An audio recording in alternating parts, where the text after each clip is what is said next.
What if we think about pornography not as a type of disease of humanity, but more as a type of symptom?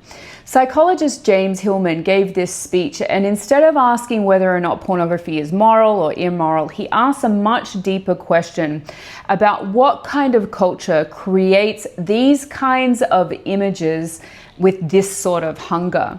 He's actually talking about a crisis of imagination in the late 20th century in Western culture.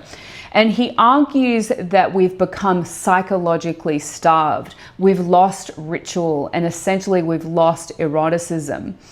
It's our imaginations that are unnourished. Hillman's actually pro-pornography. He is arguing for a pornography that has more art and more beauty and more meaning. But I argue that it's a lot more complicated than that. But his speech is very compelling. He's asking, why are we more disturbed by the naked body than a culture saturated with cruelty?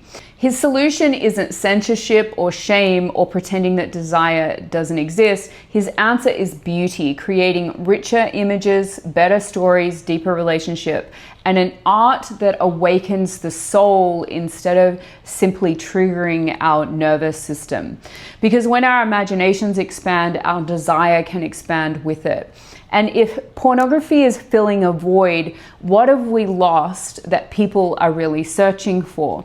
And I argue that it's this displaced spirituality, however you define that. And he talks about displaced longing, displaced imagination, and that our culture is hungry for beauty and therefore it reaches for stimulation. Hillman is talking about eros being a part of community, in that healing happens in community, not in isolation. And the idea is that our soul is between us, not just in us. For most of human history, we've found meaning in things like festivals and storytelling and dance and worship, that sort of thing. But today we've lost a lot of those spaces and we're left with screens, algorithms, and this endless pursuit of self.